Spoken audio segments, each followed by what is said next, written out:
and they'll do the necessary what is required. We also have a toll-free helpline. You can call this toll-free helpline 1-800-103-7100. It is in 8 languages which we run. We've been running it we receive close to 15,000, 12,000, 15,000 calls every year on this helpline for organ donation. So you can also do that if you wish. And it's there 24/7 available to you. We also have an app about information on how to donate. We have an app for all, we have marked all the eye donation hospitals, eye banks, and all the hospitals which do organ donation. So you can also download this organ donation app. Either call the helpline or download the app if you wish to donate organs. There's also the national organization called National Organ and Tissue Transplant Organization, and we have our branch in the government RGGH, that is Rajiv Gandhi General Hospital, where they have the branch, the regional branch of this national organization of the government, and you can call them as well. Over the years from 2012 to 2014, you'll see these lines you see on this. These interrupted lines are the organ donors, you see. So in 2012, we had only 196 donors, but in 2016, we had 700 odd donors. In 2012, again, we only had 352 kidneys coming from this, but comes 2016, 1,250 odd kidneys came from here. Livers, heart, lungs. So the donation rate went up almost 4 times in 5 years. Our donation rate was low, but by 2016, we increased it, but it is still under 1 per million population. We call 1 donor per million population in our country, because our country's population is large. Having said that, Tamil Nadu does well. We do well in organ donation, and we have donations happening in various parts of Tamil Nadu, and we do close to about 14 per million donation rate in Tamil Nadu, which is the same as some of the developed countries. And if the same donation rate were to be done all over the country, I think our organ shortage will be a lot less. We'll have almost 16,000 organ donations in our country if we were to do the same donation rate that we did in Tamil Nadu, which will result in a lot of organs for the people. Even the Prime Minister has talked about our Tamil Nadu program, and he tells about how good the Tamil Nadu program is. I'm not going to play his video because then you'll get switched off, so I'll skip that. And we have had the best state award for last 5 years by the government in organ donation in this country. And this is our health minister who goes and receives the award every year. You can see our dynamic health secretary as well. He's been very supportive, I must say, Radhakrishnan, for this program.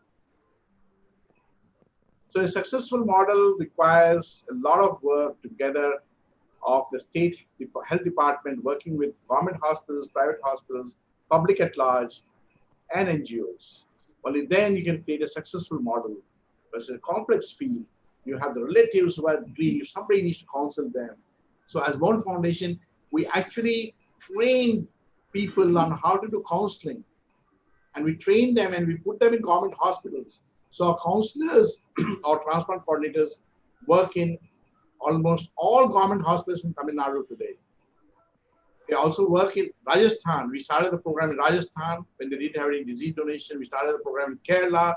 We started the program in Andhra Pradesh as a foundation. So we do training of medical social workers, nurses on how to speak to relatives at the time of grief. We also train the intensive care people on how to take care of brain death. And we also train doctors, surgeons on how to take out the organs and how to transplant organs. We've done workshops in medical colleges. So for a successful model to work, as Mother Teresa said, we have to work together. We can't work in isolation. So she says, I can do things you cannot, and you can do things I cannot, but together we can do great things. And that's why clubs like yours, when you create awareness, and when you go and speak to, when your members go and speak to 4 or 5 more members, or 4 or 5 more friends, then the word spreads. That is what is required. We require to create awareness. I say ABCD of organ donation. A stands for awareness. B stands for Baatcheet. That means have a conversation. Have a conversation with your family. C means C stands for charge. Four, that means in Hindi, char means four people. Go and speak to four people about organ donation. And D is for death. Don't be scared of death. You know, everything comes in pairs in life. If you're going to, life comes with death, light comes with darkness. You know, so it doesn't come in singular. We have to accept that is the truth of life. So accept your end with grace. Think about your end. Don't think it as an end. Think of it as a beginning, because the end gives you life, not only to yourself, to others as well. So that is what is ABCD of organ donation, we call it. I want to finish with this legacy of Robert and Test. I want you to hear it carefully. It reads very well. It is very inspiring. And I would like to say this before I end my talk. This is about a few slides you need to listen to. He says, he wrote this in 1976. And he says at a certain moment, a doctor will determine that my brain has ceased to function, and that for all intents and purposes, my life has stopped. When that happens, don't call it my deathbed, call it my bed of life, and let my body be used by others to lead fuller lives. Give my blood to a teenager who has been pulled from the wreckage of his car so that he might live to see his grandchildren play. Give my eyes to a man who has never seen sunrise, a